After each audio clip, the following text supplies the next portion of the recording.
조금만 스트레스 받는다거나 조금만 긴장을 할 때도 악수도 잘 못하시고요. 여기만 이렇게 젖어서 티가 난다거나 하니까 도대체 땀을 이렇게 많이 흘리는 이유가 뭘까요? 흔히 땀 흘린다라고 하면 그냥 더우면 흘리는 거지, 운동하면 흘리는 거지 라고 좀 쉽게 생각하시는 분들 많으실 것 같아요. 이 땀이라는 게 내 몸에서 생각보다 굉장히 중요한 역할을 하거든요. 노폐물을 배출한다거나 하는 기능도 있지만 가장 주요한 기능은 체온을 조절해 주는 거예요. 우리가 심부 체온이 너무 올라가게 되면 땀을 통해서 열을 발산할 수 있도록 만들어 주거든요. 실제로 체온 조절을 할 때 한 80% 정도가 이 땀이 관여를 한다라고 하니까 굉장히 중요한 역할이죠.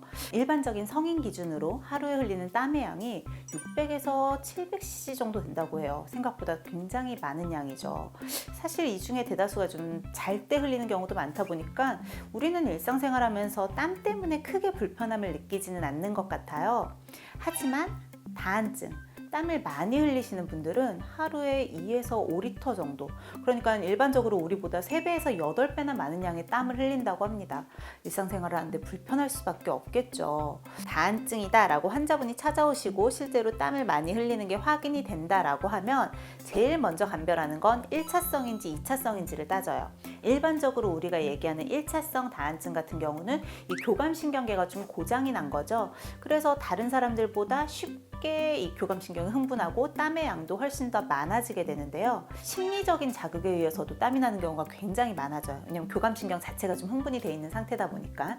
그래서 조금만 스트레스 받는다거나 조금만 긴장을 할 때도 땀이 비 오듯이 나는 경우들이 많죠. 어떻게 보면 명확한 원인을 찾을 수 없는 경우에 1차성이라고 얘기를 하고요.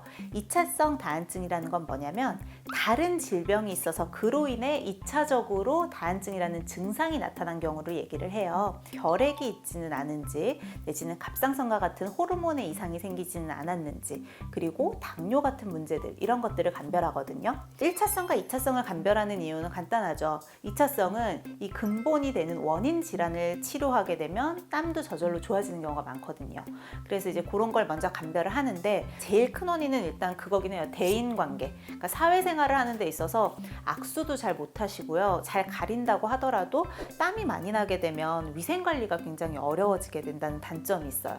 특히나 이렇게 겨드랑이 같이 접혀있는 부분에 땀이 많이 나는데 이걸 그냥 방치한다고 하면 어루러기 같은 곰팡이 감염으로 간다든지 세균 감염 때문에 냄새도 굉장히 많이 나고 피부염도 생기고 모낭염이나 여러 가지 건강상의 문제도 좀 동반을 할 수가 있어서 근본적인 치료는 어렵겠지만 그래도 땀의 분비를 좀 줄여줄 수 있는 대증적인 치료들을 좀 진행을 하게 됩니다. 가장 먼저 시작하는 방법은 주로 바르는 거겠죠. 사실은 처방전 없이도 약국에서도 많이 좀 사서 쓸 수 있다 보니까 실제로 다한증이 아니어도 여름철에 사용하시는 분들이 많으세요. 보통은 염화알루미늄 같은 성분이 들어가서 실제적으로 땀구멍을 좀 축소시키고 줄여주는 거예요. 그래서 땀의 분비를 물리적으로 막는 거죠. 하루에 한 번이나 2번 정도 바른 다음에 이렇게 말려서 사용을 하라라고 얘기를 하는데 손바닥이나 겨드랑이, 발바닥 이런 부분에 땀이 많이 난다 하시는 분들은 효율적으로 사용을 하실 수가 있어요.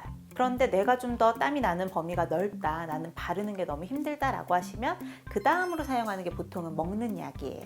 신경을 전달해주는 이 전달 물질을 차단해주는 약이에요. 근데 문제는 아세틸콜린이라는 게 땀만 내는 게 아니거든요. 주로는 우리 몸에 이런 체액을 분비하는 과정에 많이 관여를 하다 보니까 입이 좀 마른다든지 하는 부작용들, 그리고 교감신경에 관여되어 있다 보니까 이런 가슴 두근거림이나 다른 부작용들을 동반하는 경우들도 있어서 사실은 조금 불편감을 느낀다라고 호소하시는 분들도 많으시죠. 저 같은 경우에는 주로 제일 많이 하는 시술은 보톡스 시술이에요. 보톡스 같은 경우도 항아세틸콜린처럼 이렇게 신경 전달하는 물질들을 좀 차단해주는 기능이 있기 때문에 땀이 나는 국소 부위에 주사를 하게 되거든요. 손바닥에 다한증이 있다라고 해서 오시면 전반적으로 다 되게 얇게 주사를 놔야 돼요. 그래서 이제 주사를 맞는 횟수도 되게 많아지게 되고 통증도 당연히 좀 많이 수반을 하게 됩니다. 한 번 하면 보통 3개월에서 6개월 정도 꽤 긴 시간 지속이 돼요. 1년 내내 고생하시는 분들도 계시지만 경증의 분들은 주로 여름에만 고생하시거든요. 그러니까 여름 한철을 나기에는 한 번 시술로 한 6개월 정도가 쭉 좋아질 수 있으니까 훨씬 좀 간편하게 할 수가 있다는 장점이 있죠. 약도 안 되고 보톡스까지 안 된다라고 하면 그때는 수술로 가야겠죠. 근데 교감신경 같은 경우는 흉곽 내에 있기 때문에 흉부 내로 들어가서 이제 내시경 같은 걸로 보면서 절제술이나 차단술 같은 걸 진행을 하게 되는데요. 땀이라는 게 제가 체온을 조절하는 목적으로 반드시 나와야 된다고 했어요. 해당 부위에 땀이 안 나게 하면 이 땀은 어딘가 다른 부분을 통해서 분출이 돼서 내 체온을 낮춰주는 기능을 해야 되거든요. 그걸 우리가 보상성 다한증이라고 해요. 보상성 다한증이 생기지는 않는지, 생긴다면 어느 부위에 생기는지 가볍게 한 1, 2주 정도 체험을 하고 그 다음에 수술로 결정을 하시는 경우들도 많아요. 반드시 좀 의사와 충분히 상의하시고 충분한 설명 들으시고 결정하시면 좋을 것 같아요. 사실 증상이 좀 경한 경우라고 하면 생활 습관을 통해서도 어느 정도는 교정을 할 수가 있는데요. 적절하게 운동을 하는 게 도움이 될 수가 있거든요. 왜냐면 운동을 좀 규칙적으로 하면서 체온 조절에 대해서나 체온 중추에 대해서도 좀 중심을 잡아줄 수가 있고, 교감신경을 흥분할 수 있는 뭐 식품 같은 것들은 좀 피하시는 게 좋아요. 카페인이 대표적이죠. 그래서 커피나 초콜릿 같은 것도 피하시는 게 좋겠고, 술도 드시면 좀 심해지실 수 있거든요. 그래서 이런 것들은 가급적이면 특히나 여름철에는 좀 피해 주시는 게 도움이 될 수가 있어요. 땀을 근본적으로 줄여줄 수는 없지만 그래도 위생을 생각해서 가급적이면 옷 같은 것도 좀 면류, 이렇게 땀 흡수가 잘 되는 거, 탑성섬유보다는 천연섬유 같은 게 도움이 될 수도 있고, 자주자주 갈아입어 주시고, 마르면 되겠지라고 생각하시는 분들이 계시는데 사실은 마르는 과정에서 피지나 노폐물 같은 게 엉키면서 피부에 되게 자극이 되고 트러블 같은 걸 유발할 수가 있거든요. 자주 비누로 씻는 거는 안 좋지만 안 되면 물 같은 걸로라도 샤워를 좀 가볍게 해주시는 게 좋습니다. 다한증 너무 불편하다 내지는 이렇게 창피하다라고 생각하고 숨기지 마시고, 필요하다고 하면 적절한 치료 방법 그리고 적절한 생활 습관을 유지하시면 좋을 것 같습니다.